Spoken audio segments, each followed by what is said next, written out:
Welcome back, everyone. Joe here. Hope everyone's doing well. If you're first time to our channel, welcome. If you're a regular to the channel, thank you very much for stopping by. So today I'm going to go ahead and get this pile of logs out of here. I have my Echo Timberwolf 590 right behind you in the Coleman Outfitter 550. I have the grapple on the tractor that's all back and ready to rock and roll. Hopefully no problems. What I'm going to do is cut these poles into something probably around 4 foot mark, something maybe a little bit bigger than this grapple, just so I can get through the areas in our in the back here without having to really kind of navigate and swivel and swirl all through the trees, the few trees that are left in here. So I'm going to do that. I'm going to get everything fired up. The tractor's ready to go. Everything but the chainsaw is ready to actually go. So I'm going to pull this one out. I'm going to get this cut up, sort these logs neatly in front. So all I have to do is come from behind us, come in with the grapple, pick it up, and drop them off. It sounds easy, but let's see how it goes. All right, guys, so I'm gonna try to get this Echo CS590 started. Don't mind the sweat. I'm trying to be a little bit more active, so instead of taking all the machines back up to get the bar oil and the fuel and to tighten this chain up, that scrunch, I actually jogged up there, came back, brought it down, jogged up again, got the other stuff and came back down. So I'm trying to be a little bit more active, trying to lose some weight. Means no hiding it. I'm fat, so I'm not trying to be fat no more. So let's get this thing started. You're on. Choke. Somehow is behind here.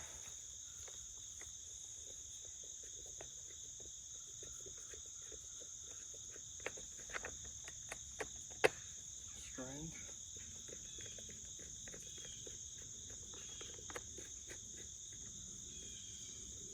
Somehow this little choke tab was behind here. This cover comes off, and this piece of the choke tab was in there, so I couldn't pull the choke out. I guess it's been stored that long, I don't remember any of that. You're in, you're out, you're on. Let's try to fire it up. It's too much dirt, so I'm gonna try to freehold it and start it.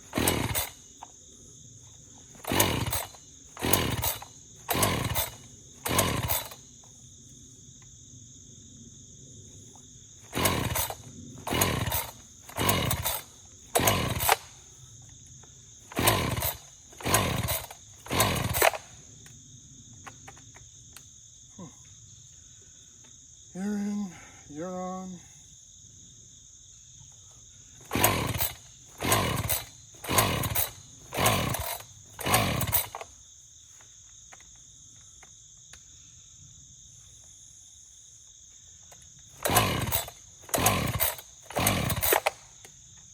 Strange.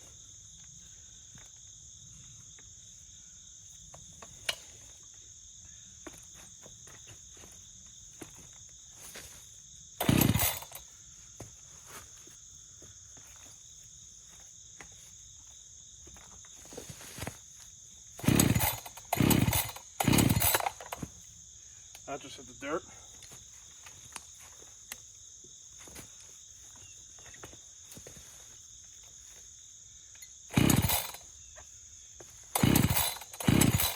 Hit the dirt again. So this just went from a simple, easy chainsaw video where I'm just going to use one saw to cut that stuff up like you guys saw in the beginning, to I took all my chainsaws but the other two Ryobis I have out to see if any of them will run, because it's been about 5 months. So I'm just going to check this one over. This one actually just came back from the dealer. and then it's sat in the shelves. So I'm just gonna make sure that it has oil, fuel and oil. This is the Bilt Hard TNA 0006. This was sent to me by Bilt Hard to try it out and to keep it with a review. It's been a pretty great saw. I've had no issues. I've had no real issues with any of them besides that steel. The steel's the only one that gave me a little bit of problems in the beginning. But this one, the only issue I have is trying to find a replacement chain. So I'm gonna have to see if I could have either a chain place make a chain or just keep buying their, how do I put this politely? Their decent, okay stock chains. So I bring this to the deal. This one gets sharpened. It's $5 to get it sharpened. So that's really not the end of the world. But I'm going to see if this one starts up and go from there. This is, I believe, a 50cc chainsaw too. And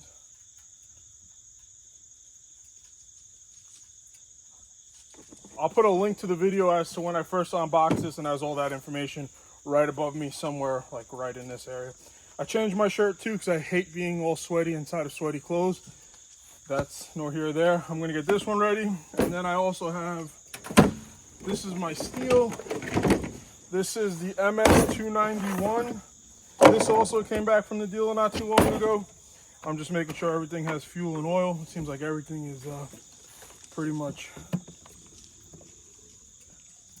empty here, so we'll just top them all off.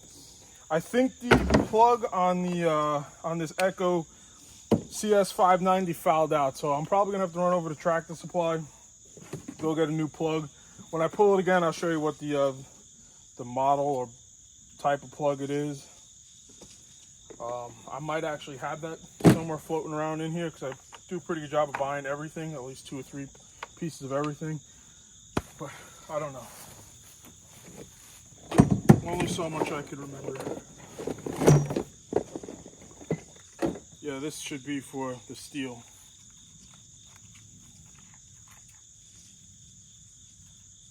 Actually, I don't know. Let's check that out real quick.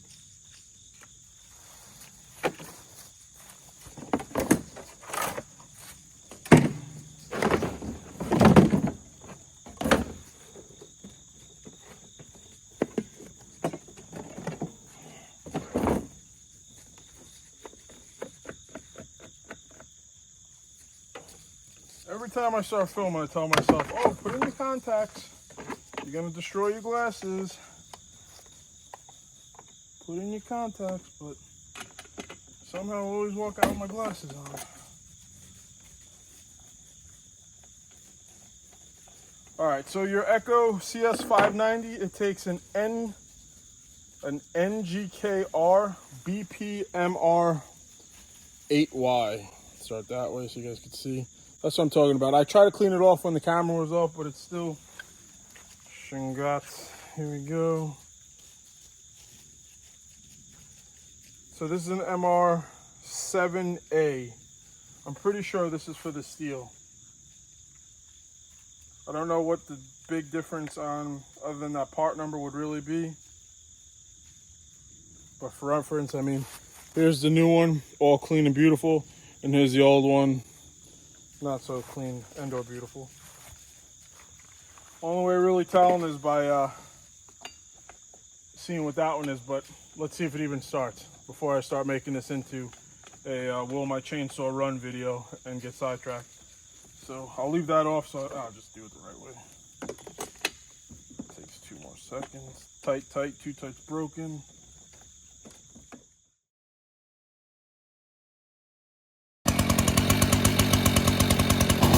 She fired right up.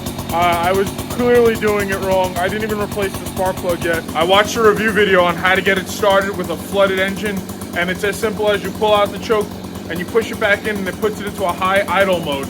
One pull, fired right up. So I'm gonna use it on the next video.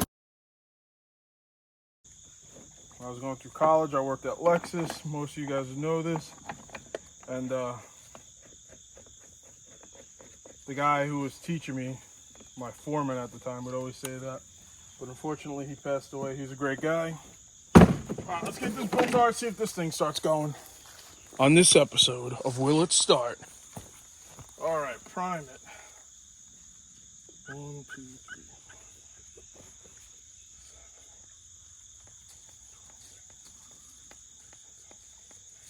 That's 20, that's on. Button's on, lock is on.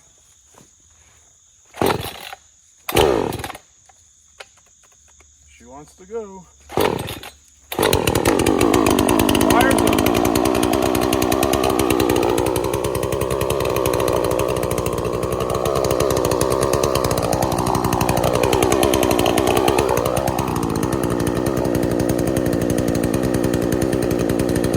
In the spirit of things, let's see if this starts up.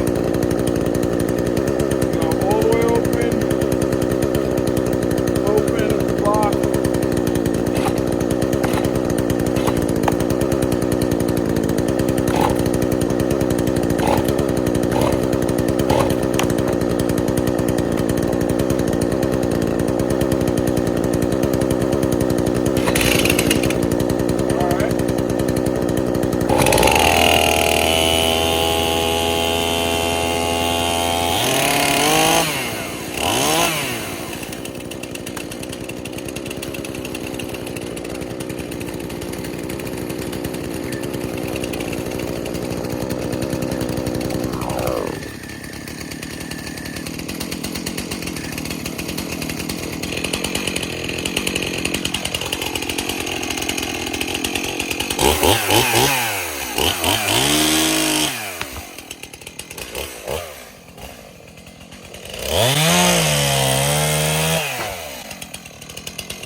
This is exactly what I'm talking about with the spiders. Look at the size of this thing.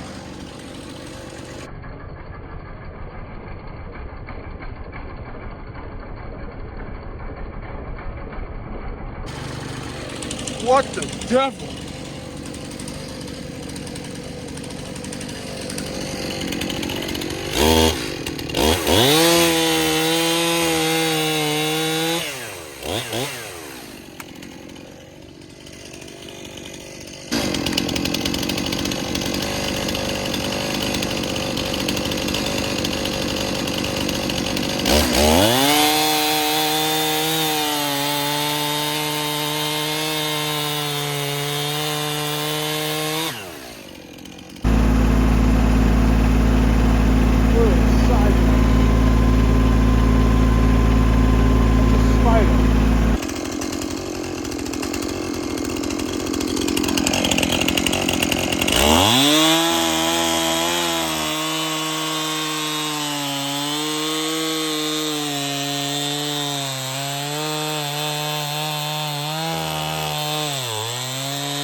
Man, I hate killing anything. Like, I didn't, well, unless I'm gonna eat it. But look at that poor little snake. I know a lot of people say, oh, only good snake is a dead snake, but that's not right. It was doing nothing but doing its thing. Must have got crushed when I was moving that stuff. That kind of pisses me off. I really feel bad.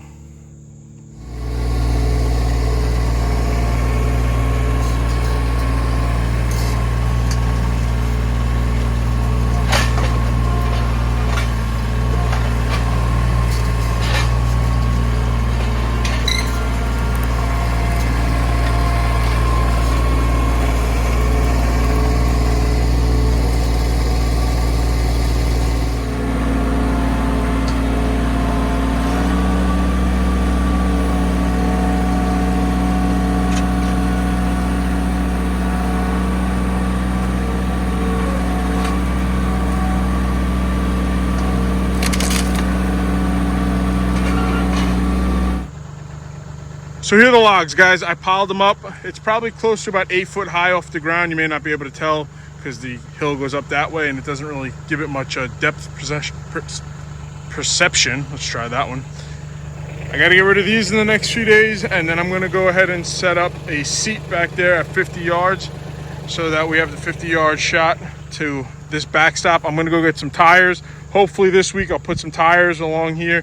And this right here, that whole mound is a bunch of dirt that I took out from this area. I'm going to fill those tires up with dirt and have 4 sets of tires, 1, 2, 3, 4 high, as a right before it hits this backstop over here. I know Alex and my niece, like I said in the last video, so they're super interested in hunting this year. So I want to be able to get them at 50 yards here, get them comfortable shooting off of a pair of shooting sticks, and or the I think they're called Hog, the Hog tripod that holds the actual rifle itself. And then that way we'll set up a target, like I said, against this backstop. You guys get the point. At 50 yards, let them do that. We have 5 weeks until opening day, and I think they'll really get into it. Even if we get out here once a week, 3 to 5 shots, get it within within a quarter, $50 size for them, and they should be good with that. Other than that, I'm going to show you guys the front right now. So there it is, the finished product. Everything that is here is back there stacked on that shooting range like I just showed you. I went ahead and mowed this down here just to get it a little bit neater. There's a stump back there, that's why that's a little bit higher than the rest of it. This in here will do for the rest of the winter. I'm going to probably get the weed whacker, weed whack some of this stuff. There's a swell in here for the water that comes out of this goat's pen. So I don't know if it picks it up, but it kind of does one of these, like one of these up, down kind of deals. You guys can probably see it a little bit more here. There's some junk and trash in here like trees. I'm just going to keep pushing it down, leaving it there for now. It doesn't really affect anything except it just overgrows itself. We'll step to this side. This is where I'm thinking I'm going to go ahead and put that little box blind that you guys see down here. That's probably going to end up going right in this area. I'll cut this piece down. I'll trim some of this down in here, and then we'll have a range right here as to a shooting area down here, just because where it is now, the deer tend to come from off this hillside. They'll walk this bench right along here if they don't go up to that top plot, and they'll make their way in through there, and then they'll eat. And I've been busted 2 times in there where they've walked right up to that box blind. That's really going to be it for today then, guys. If you don't mind, if you can hit that like button, it truly helps out. If you're not subscribed, please consider subscribing. Again, my name is Joe. We're down here at my parents' 6-acre property in North Carolina. That's my Mahindra 1626, and that's the Coleman Outfitter, and those are the 3 chainsaws, 2 of which I used. I'll put a video right up here that YouTube thinks that you're going to like the best, and there'll be another video off the side, and there'll be the subscribe button right there if you're not subscribed. Thank you, guys. I'll see you on the next one. Have a great day. Bye.